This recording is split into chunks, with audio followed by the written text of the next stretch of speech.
Hello everyone. तो आज का हमारा टॉपिक है rise of kingdoms and republics.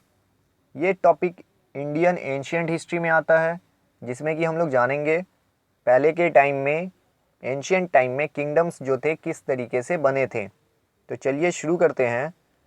Tribes tribes means होता है ग्रुप ऑफ पीपल, ऐसे लोगों का झुंड जो एंशियंट टाइम में एक जगह नहीं रहते थे। कोई फिक्स्ड परमानेंट जगह नहीं था, एक जगह से दूसरी जगह मूव करते थे। किस लिए? खाने पीने के लिए, सरवाइव करने के लिए एक जगह से दूसरी जगह मूव करते थे। लेकिन ऐसे करते करते एक ऐसा टाइम आया कि ये लोगों को पता चल गया एग्रीकल्चर करना, एग्रीकल्चर करने आ गया। तो ये लोग फिर सेटल होने लगे धीरे धीरे। तो एग्रीकल्चर के लिए पानी वगैरह ज़्यादा चाहिए होता है, तो ये लोग सेटल कहाँ करने लगे? रिवर के बगल में करने लगे। तो उसी में से पूरे दुनिया में तो बहुत सारा ट्राइब रहा होगा। तो 600 बीसी में उसी में से एक ट्राइब था जो इंडिया में आके सेटल डाउन किया था, गंगा के किनारे। गैगेंटिक प्लेन का मतलब होता है गंगा के अगल बगल का जगह। तो वो जो ट्राइब बसा था ना इंडिया में, उसका नाम था आर्यंस ट्राइब। ठीक है। और भी ट्राइब रहे होंगे पूरे दुनिया में, वो दूसरे पार्ट ऑफ दी वर्ल्ड में गए होंगे, लेकिन 600 बीसी में आर्यन ट्राइब गंगा के किनारे आके सेटल डाउन करने लगा। क्योंकि आप जान गए,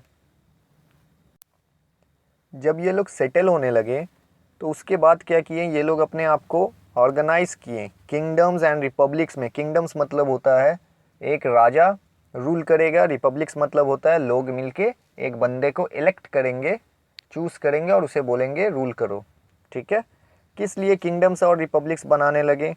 क्योंकि कंट्रोल कर पाए पूरे लैंड पे अच्छे से। क्योंकि जैसे कि गवर्नमेंट अगर किसी भी कंट्री में है तो वो कुछ लॉज एंड रेगुलेशन लगाएगा। अगर गवर्नमेंट नहीं है तो सबको खुला छूट है, कोई भी कुछ भी करेगा। तो प्रॉपर कंट्रोल के लिए इन लोगों ने किंगडम्स एंड रिपब्लिक्स बनाना शुरू किया सेटल होने के बाद। तो उसी किंगडम्स को कहते हैं हम लोग जनापदास। जना मतलब होता है लोग, पदास मतलब होता है लोकेलिटी, जगह। ठीक है, उस जगह के लोग। तो किंगडम्स को हम लोग उस समय में जनापदास कहते थे। नेक्स्ट क्या हुआ, इसी में से जनापदास में से कुछ कुछ जनापदास बहुत पावरफुल बनने लगे। तो उस पावरफुल किंगडम्स को हम लोग नाम दिए महाजनापदास। ग्रेट, महा मतलब होता है ग्रेट। तो इसी तरीके से उस समय में 16 महाजनापदास बने थे, 16, जिसमें से सब तो हम लोग नहीं पढ़ेंगे, जो जो इम्पोर्टेंट महाजनापदास थे उसके बारे में जानेंगे। तो चलिए आगे बढ़ते हैं। ये देखिए यहाँ पे यही है गंगा प्लेन, ये पूरा गैगेंटिक प्लेन, यहाँ पे आके बसे थे सब आर्यन ट्राइब्स। ठीक है। तो चलिए आगे देखते हैं। तो इम्पोर्टेंट महाजनापदास में सबसे पहले आता है वत्सा। वत्सा को वमसा के नाम से भी हम लोग जानते हैं। ये कहाँ पे बसा था भाई? तब पावरफुल किंगडम है वत्सा का। ठीक है। Situated along the bank of Yamuna river, Yamuna river के बगल में बसा। इसका कैपिटल क्या है? ये वत्सा का कैपिटल कोसाम्बी जगह है। कहाँ पे है भाई ये जगह? अगर आप इलाहाबाद, जिसे अभी प्रयागराज कहते हैं, वहाँ से 45 किलोमीटर्स की दूरी पे ये कोसाम्बी मिलेगा आपको। तो ये कैपिटल था इसका। इसमें से ये जो किंगडम था इसका, अगर मोस्ट पावरफुल रूलर के बारे में जानेंगे तो ये दो था। ठीक है। उदयना ऑफ भारता डायनेस्टी, भारता डायनेस्टी का एक रूलर का नाम था उदयना। डायनेस्टी का मतलब आप जान लो, डायनेस्टी मतलब होता है राजा का बेटा राजा बनेगा, ऐसा सिस्टम, उसको डायनेस्टी कहते हैं। ठीक है। तो ये एक किंगडम था। अब आगे बढ़ते हैं। यहाँ देखिए आप, यमुना रिवर अगर आप देखना चाहेंगे तो ये गंगा के बगल में ही है। ठीक है, यहाँ गंगा, यहाँ यमुना। तो यहाँ पे बसा था ये वत्सा। नेक्स्ट चलते हैं, अवंती के बारे में जानते हैं। अगर आप अवंती के बारे में जानिएगा तो ये किंगडम जो कहाँ पे बसा हुआ था, western Malwa in central India में। ठीक है। इसका कैपिटल उज्जैन था। उज्जैन जगह जो है कहाँ पड़ता है? मध्य प्रदेश में, एमपी में। इसमें का मोस्ट पावरफुल रूलर अगर जानना है आपको अवंती का, तो ये था प्रयाद योता, इस तरीके का नाम है। ठीक है। तो आगे जानते हैं कोसाला। कोसाला किंगडम बोल के था। ये सब क्या है ना, हर किंगडम के बारे में शॉर्ट में थोड़ा थोड़ा जानना है, जस्ट एक तरह से नाम जान लो आप, थोड़ा सा उसके बारे में जान लो कहाँ पे सिचुएटेड था, इतना डीपली ये सबको उतना नहीं जानने का है। नेक्स्ट, कोसाला किंगडम जो था कहाँ पे सिचुएटेड था, हार्ट ऑफ नॉर्दर्न इंडिया में, नॉर्दर्न इंडिया के साइड में। इसका कैपिटल जो था श्रावस्ती, ठीक है, श्रावस्ती।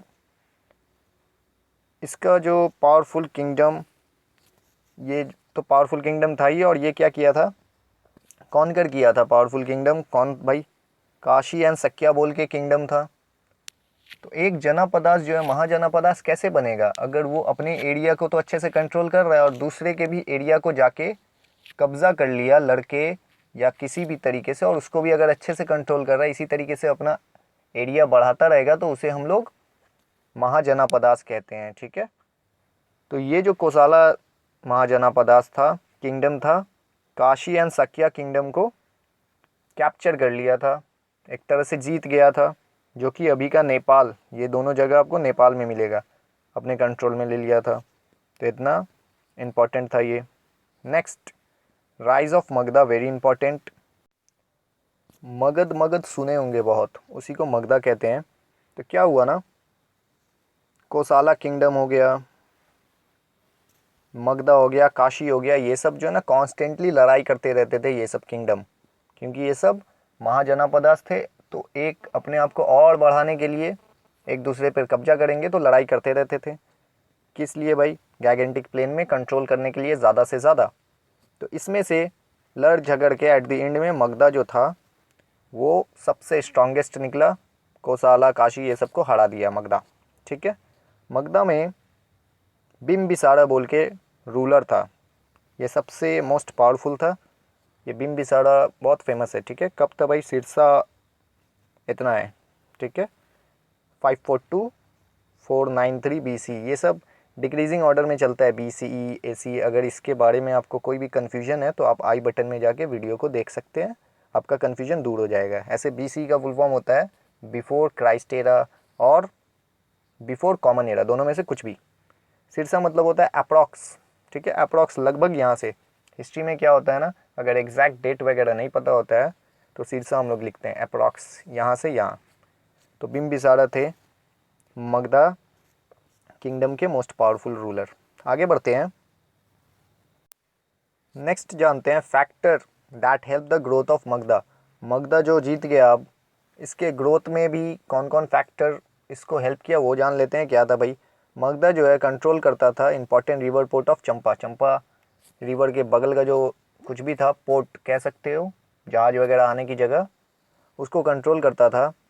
ये चंपा रिवर आपको मिलेगा बिहार में, ठीक है, भागलपुर के पास। तो ये कंट्रोल करते थे। नेक्स्ट, ये क्या कंट्रोल करते थे, control trade. Trade means business वगैरह जो भी होता था, कहाँ पे, लोअर गंगा वैली जो था, गंगा के बगल में जो लोअर वैली है वहाँ पे ये कंट्रोल करते थे ट्रेड को। नेक्स्ट, बिम्बिसारा जो था भाई, जान गए कि बहुत पावरफुल था मगधा का। तो ये मगधा को प्रॉस्परस बनाया, किससे भाई, थ्रू ट्रेड, बिजनेस बहुत करता था ये बिम्बिसारा, तो इससे मगधा को पैसा मिला और पावरफुल बना। नेक्स्ट, मगधा जो ज़मीन है ना, वहाँ पे आयरन ओर बहुत मिलता है। तो आयरन ओर मिलता है और इससे क्या होता है, विपन बनाने में इन लोगों को फ़ायदा हो गया भाई। विपन वगैरह आयरन से बना के, और वॉर वगैरह में इन लोगों को बहुत हेल्प मिला इससे। नेक्स्ट, गृह राजा या राजा गृह आप कह लो, द कैपिटल ऑफ मगधा था in the time of Bimbisara. राजा, राजा मतलब रूलर, गृह मतलब रहने की जगह, राजा को रहने की जगह, कैपिटल बना दिया भाई ये। यहाँ जो था 5 हिल्स से, ये ऐसा जगह था, राजा गृह कैपिटल था, ये जगह का नाम है। ऐसा ये जगह था जिसके पूरा 5 जगह से सराउंडेड था ये हिल से, पहाड़ वगैरह था इसके। और ये क्या किया, जो पहाड़ था और सबके बीच जो गैप था थोड़ा थोड़ा, वो सबको स्टोन वॉल से गैप्स को भर दिया पूरा। मतलब ये आप समझ लो, पहाड़ वगैरह के बीच में, दो पहाड़ के बीच में जो जगह बचता है ना, उसको पूरा स्टोन वॉल से भर दिया। पूरा सर्कुलर ये अपने आप को एकदम स्ट्रॉन्ग बना लिया, पूरा प्रोटेक्टेड बना लिया कि कोई दुश्मन इस पर हमला ना कर सके। तो इससे क्या, दीज मेड ग्रीव राजा इनविंसिबल। इनविंसिबल का मतलब होता है हराना इम्पॉसिबल हो गया इसको, कोई भी इसे हरा ही नहीं सकता, इतना अच्छे से सुरक्षा बनाकर रहता था ये राजा बिम्बिसारा। ठीक है, तो ये सब फैक्टर मगधा को हेल्प किया आगे बढ़ने में। अब आगे बढ़ते हैं,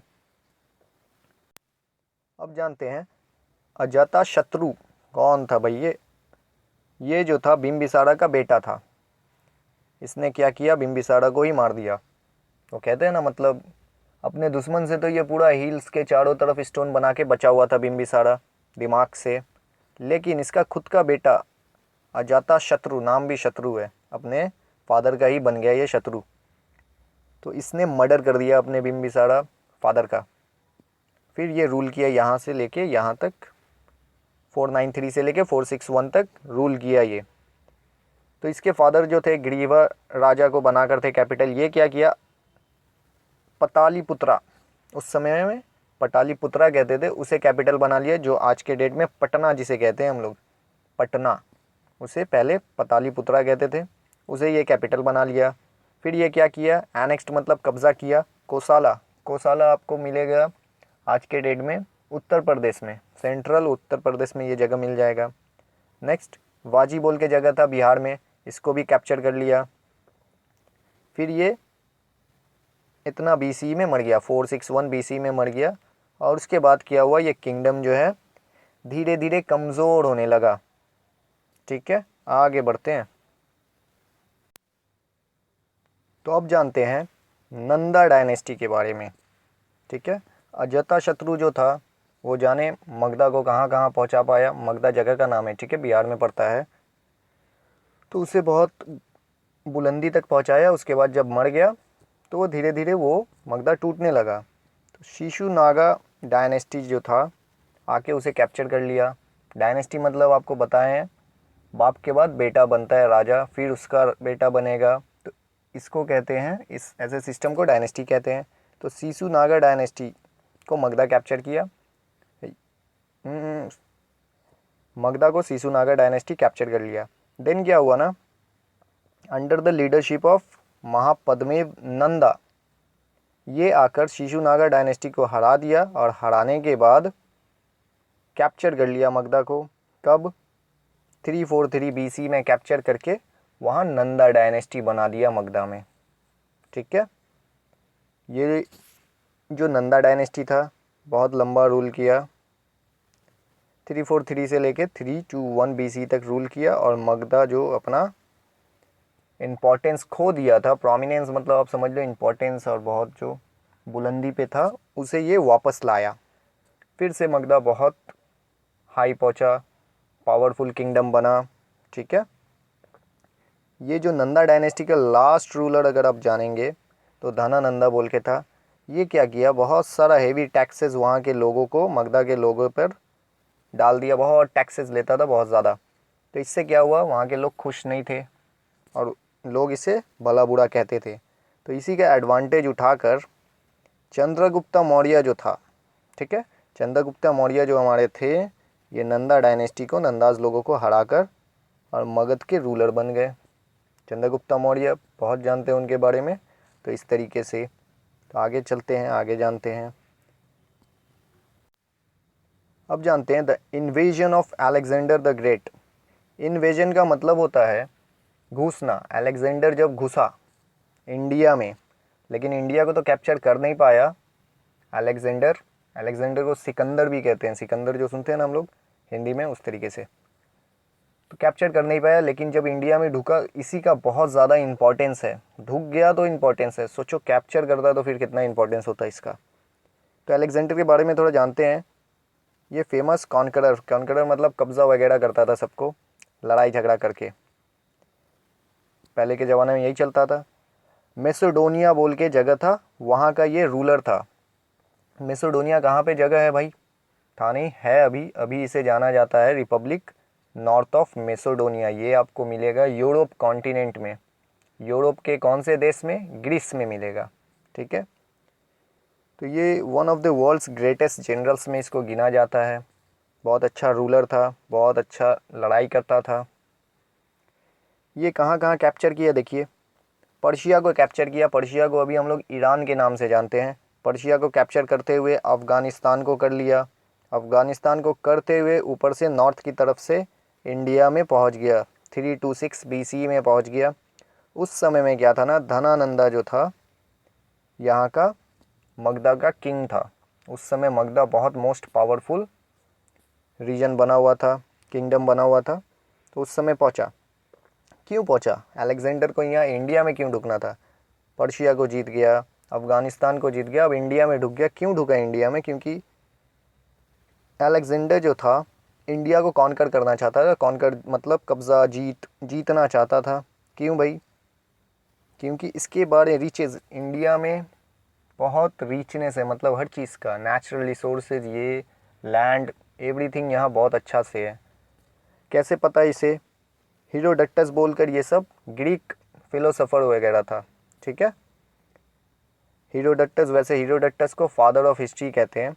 तो ये सब जब यहाँ आया था तो बुक वगैरह में अपने ये बहुत लिखता था, इंडिया के बारे में बहुत अच्छा अच्छा चीज़ लिखा। तो अलेक्जेंडर को वहाँ से पता चला। तो अलेक्जेंडर सोचा क्यों ना कब्ज़ा किया जाए इतने अच्छे जगह को। तो यहाँ से अलेक्जेंडर के दिल में आया इंडिया को भी कैप्चर करते हैं। तो इंडिया तो अब ये डूब गया, अब क्या होगा ये देखिए, यही था अलेक्जेंडर, ठीक है। आगे बढ़ते हैं। तो ये आया कहाँ पे? On the bank of river Jhelum, Jhelum के पास आ गया।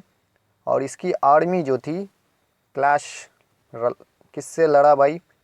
इंडियन किंग, जिसे पोरस कहते हैं ये लोग, ऐसे पुरुषोत्तम हम लोग कहते हैं, हिंदी में पुरुषोत्तम, इधर ये लोग पोरस कहते हैं। तो इससे लड़ाई किया, लेकिन पुरुषोत्तम की आर्मी को अलेक्जेंडर की आर्मी ने पूरा हरा दिया। हराने के बाद ऐसा कहा जाता है कि पोरस को, पोरस पढ़ते हैं ठीक है, पुरुषोत्तम को, पोरस को फिर चेन में बांधकर अलेक्जेंडर के पास लाया गया। तो अलेक्जेंडर पूछा उससे, अब बताओ तुम्हारे साथ क्या किया जाए, कैसे ट्रीट किया जाए तुम्हें? तो पोरस ने कहा कैसे ट्रीट किया जाए, मैं एक किंग हूँ, तो किंग की तरह मुझे ट्रीट करो। तो ऐसा बात सुनकर अलेक्जेंडर बहुत इम्प्रेस हो गया, बहुत खुश हुआ, और क्या किया भाई, पोरस को छोड़ दिया। देखा ये इतना बहादुर है, हारने के बाद भी ये डर नहीं रहा है मुझसे, तो इससे इसको बहुत खुशी हुआ। तो पोरस को छोड़ दिया और उसका जो किंगडम को हराया था, उसके आर्मी को हरा के किंगडम जो कैप्चर किया था वो भी पोरस को दे दिया। इसका इतना ब्रेवरी देखकर, ब्रेवनेस देखकर, ठीक है। तो ये ऐसा कहा जाता है, ये सच है कि झूठ पता नहीं। आगे बढ़ते हैं। अब अलेक्जेंडर इंडिया में आ गया। अलेक्जेंडर को पता था नंदा डायनेस्टी जो है मोस्ट पावरफुल है, बहुत रिच है, तो उसे ये अलेक्जेंडर जो था कब्ज़ा करना चाहता था, पावरफुल नंदास को। तो हुआ क्या, लेकिन वो ऐसा कर नहीं पाया, चाहता तो था बट कर नहीं पाया। क्या हुआ था, ये जो लड़ाई किया, वॉर वेरी ग्रीक सोल्जर्स, ये बहुत लड़ाई किया इसका आर्मी पोरस के आर्मी से। तो ये लोग थक गया, बहुत थका हुआ था। तो इसका आर्मी जो है 20 रिवर तक आ गया अलेक्जेंडर का। उसके बाद इसकी आर्मी विद्रोह करने लगी, बोली भाई अब हम आगे नहीं जाएंगे, हम बहुत थके हुए हैं, और नंदाज लोग जो हैं बहुत पावरफुल हैं, उसकी आर्मी बहुत बड़ी है और बहुत पावरफुल है। तो ये भी देखकर डर गया इसका आर्मी। तो इस वजह से अलेक्जेंडर को क्या हुआ, फोर्सफुली टर्न बैक, पीछे जाना पड़ा। ये दो कारण था। एक और कारण जाना जाता है, ग्रीक गवर्नर जो था, अलेक्जेंडर तो जीत गया, ईरान जीता, अफ़गानिस्तान जीता, सबको अपने तरफ का पूरा ग्रीक को जीते हुआ था, मिसोडोनिया पे रूल करता था। तो वहाँ ये एक गवर्नर छोड़ के चला गया, भाई हम जा रहे हैं दूसरा कब्ज़ा करने, जब तक तुम संभालो इसे। तो ये अच्छे से एडमिनिस्टर मतलब वही संभालना, तो संभाल नहीं पा रहा था, unable to retain control over them, ठीक से संभाल नहीं पा रहा था। तो ये भी एक कारण था, अलेक्जेंडर को वापस जाना पड़ा इंडिया से, ठीक है। तो ये कारण था। आगे बढ़ते हैं। तो इम्पैक्ट ऑफ अलेक्जेंडर इन्वेजन, तो कुछ इम्पैक्ट भी तो होगा, इतना बड़ा कॉन्करर जो था इंडिया में ढुका और कैप्चर भी नहीं किया, वापस चला गया। तो इसका इम्पैक्ट क्या हुआ इंडियन हिस्ट्री में वो जानते हैं। तो इम्पैक्ट क्या हुआ अलेक्जेंडर के ढुकने का वो जानते हैं। Indian art came in contact with Greek art and culture. Indian का हमारा जो इंडिया का आर्ट एंड कल्चर था ग्रीक के आर्ट एंड कल्चर से मैच हुआ। वहाँ के जो आर्मी वगैरह थे देखे यहाँ के, तो ये मिक्सिंग हुआ। इससे क्या हुआ, एक नया फॉर्म ऑफ आर्ट बना। गंधारा स्कूल ऑफ आर्ट उसे कहते हैं। स्कूल खोला गया। ये कहाँ पे बना है भाई, गंधारा आपको मिलेगा अफ़गानिस्तान में, ठीक है। वहाँ पे एक जगह है, उसी के नाम पे गंधारा स्कूल ऑफ आर्ट खोला गया। इसमें ऐसा आर्ट सिखाया जाता है जो ग्रीक और इंडियन दोनों मिक्स है। ऐसा आर्ट यहाँ पे पढ़ाया जाता है। और क्या हुआ, ये 2 कारण हुआ। तीसरा कारण क्या था, जब अलेक्जेंडर ढुका इंडिया में, नॉर्थ की साइड से ढुका, तो नॉर्थ का जो भी वहाँ पे किंगडम्स था छोटा छोटा, वो सब ऐसा ही कमज़ोर हो गया। पोरस के किंगडम को हरा ही दिया था लेकिन वापस कर दिया, तो वो कमज़ोर वैसा ही हो गया, हार गया। बहुत सारा किंगडम नॉर्दर्न इंडिया का जब हार गया, तो चंद्रगुप्त मौर्य जो था उसको बहुत आसानी हुआ उन लोगों को हरा के अपना मगधा पे कब्ज़ा करने के लिए। नंदा वगैरह को हराने में बहुत आसानी हुआ चंद्रगुप्त मौर्य को। तो ये इम्पैक्ट हुआ था अलेक्जेंडर के झुकने का इंडिया में। आगे बढ़ते हैं, गंधारा स्कूल ऑफ आर्ट के बारे में थोड़ा जान लेते हैं। तो ये जो गंधारा स्कूल ऑफ आर्ट है, गंधारा जगह आपको मॉडर्न अफ़गानिस्तान, जो हमारा अभी का अफ़गानिस्तान है, वहाँ पे मिल जाएगा आपको। तो यहाँ पे गंधारा आर्ट बना। कैसा था भाई, मिक्स था, वो इंडियन और ग्रीक फॉर्म का मिक्स था। गंधारा आर्ट में मोस्टली बनाते क्या हैं ये लोग, देखो आप, बुद्धा और बुद्धा के फिगर्स को बनाते हैं, ठीक है। गौतम बुद्धा जो थे उनके फिगर को ये लोग बहुत अच्छे से बनाते हैं। गंधारा स्कूल ऑफ आर्ट जो है ना, बहुत ही अलग है। मथुरा बोल के जगह है नॉर्थ, ये उत्तर प्रदेश में, आपको मालूम होगा मथुरा सिटी है, ठीक है। यहाँ पे भी एक मथुरा स्कूल ऑफ आर्ट है। ये मथुरा और ये गंधारा स्कूल ऑफ आर्ट दोनों डिफरेंट है। कैसे डिफरेंट है वो जानिए। गंधारा जो है ग्रे स्टोन से बनाता है, स्कल्पचर्स मतलब वो आप समझ लो मूर्ति वगैरह। मथुरा जो है रेड स्टोन से बनाता है। गंधारा में आपको एकदम शार्प फीचर्स मिलेगा, कोई भी जो स्कल्पचर बनेगा उसका एकदम शार्पन रहेगा, बहुत बारीकी से बनाया जाता है। और मथुरा में इतना बारीकी आपको नहीं मिलेगा। तो ये सब आपको डिफरेंस मिला। नेक्स्ट जानते हैं, ये देखिए आप, ये गंधारा स्कूल ऑफ आर्ट का स्कल्पचर बना हुआ है इस तरीके से, ठीक है। आगे बढ़ते हैं अब। तो अब जानते हैं चंद्रगुप्त मौर्य के बारे में थोड़ा। तो ये जो चंद्रगुप्त थे, बोर्न हुए थे, कहाँ पैदा हुए थे भाई, एक वंडरिंग ट्राइब था। वंडरिंग मतलब एक जगह से दूसरी जगह घूमने वाला। उस ट्राइब का नाम था मौर्याज, ठीक है। जैसे आर्यन ट्राइब थे, उसमें बहुत सारे सब ट्राइब थे, उसके अंदर भी छोटे छोटे ट्राइब थे, तो उसमें नाम था एक मौर्याज बोल के। लेटर क्या हुआ, इन्हें चंद्रगुप्त को बेच दिया गया था ब्राह्मण पॉलिटिशियन बोल के। एक कौन थे भाई, हमारे चाणक्य। चाणक्य को, जिसे हम लोग कौतल्या के नाम से भी जानते हैं। चाणक्य ब्राह्मीण पॉलिटिशियन थे, इनके बारे में आपको पता होगा। तो इन्हें बेच दिया गया। बेचने के बाद ये क्या किए, चंद्रगुप्ता को तक्षशिला भेज दिए। तक्षशिला जगह आपको मिलेगा पाकिस्तान में। ये तक्षशिला एक स्कूल है जहाँ पे हर कुछ पढ़ाया जाता है, ठीक है, एवरीथिंग। किंग वगैरह को पहले के टाइम में पढ़ाया जाता था, पाकिस्तान में मिलेगा। तो यहाँ किस लिए भेजा गया भाई, तक्षशिला में इनको ट्रेनिंग लेने के लिए भेजा गया। आर्ट्स ऑफ वॉरफेयर, लड़ाई कैसे किया जाता है, वॉरफेयर, ये सब सीखने के लिए। स्टेट क्राफ्ट मतलब रूल कैसे किया जाता है, पॉलिटिक्स क्या होता है, इकोनॉमिक्स क्या होता है, सब कुछ इन्हें जानने के लिए भेज दिया गया। जब ये जान गए तो चाणक्य ने इनको गाइड किया, चंद्रगुप्त मौर्य को गाइड करते करते अच्छे से। पावरफुल नंदास था, हम लोग पढ़े हैं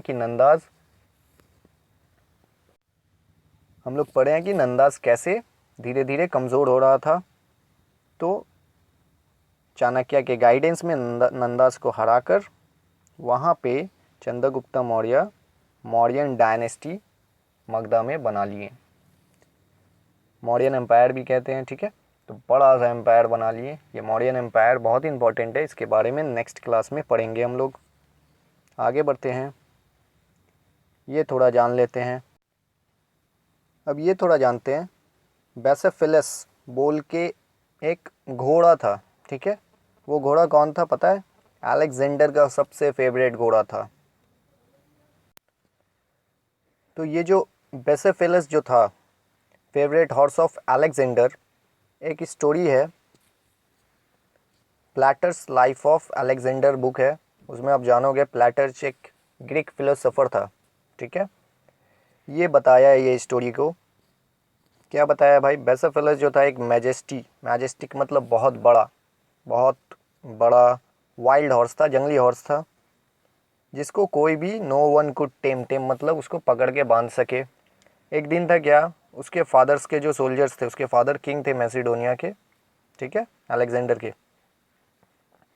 तो इसके सोल्जर्स क्या कर रहे थे, इसे बहुत ये चिल्ला रहा था, वायलेंटली बहुत चिल्ला रहा था।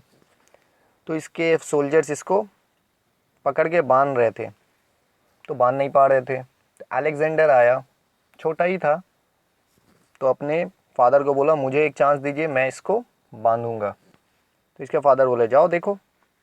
तो ये क्या किया, जेंटली जाकर उसका गर्दन को पकड़ के साइड कर दिया, मतलब फेस उसका उल्टा कर दिया।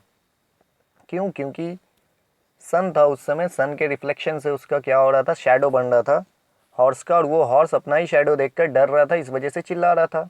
ये चीज़ अलेक्जेंडर को पता चल गया था, तो अलेक्जेंडर ने जस्ट उसका मुंह को घुमा दिया। उससे क्या हुआ, वो अपना शैडो देख नहीं पा रहा था। फिर उसके बाद वो शांत हो गया, आराम से काम डाउन हो गया। तो इसके बाद से अलेक्जेंडर और बैसेफिलस जो था एक तरह से अपना कॉम्पेनियन कह लो, दोस्त बन गया, जिसको कोई अलग नहीं कर सकते। और ये अलेक्जेंडर इसी पे सवारी करता था और हर जगह जाता था, कैप्चर जो भी जगह करता था इसी घोड़े के साथ। लेकिन एक सैड सिचुएशन आया, कब? इसका बैसेफिलस जो था हॉर्स मर गया। कहाँ पे मर गया? Battle of Hydaspes. ये जो पोरस से लड़ाई किया था ना अलेक्जेंडर की आर्मी, उसी को कहते हैं बैटल ऑफ हाइदास्पेस। उसी में अलेक्जेंडर का घोड़ा जो था मर गया था, और अलेक्जेंडर बहुत हार्ट ब्रोकन हो गया था, बहुत दुखी था। इस वजह से अलेक्जेंडर ने क्या किया, झेलम के रिवर के जो बगल में जगह था उसका नाम रख दिया बैसेफिलस। तो ये एक स्टोरी है जो ये आप प्लेटर्स लाइफ ऑफ अलेक्जेंडर में पढ़ोगे, अगर पढ़ोगे तो, ठीक है। आगे बढ़ते हैं। तो यही है घोड़ा और अलेक्जेंडर का फ़ोटो। तो आज के लिए इतना ही। Thank you for watching, like share and subscribe the channel. मिलते हैं नेक्स्ट वीडियो में, बाय।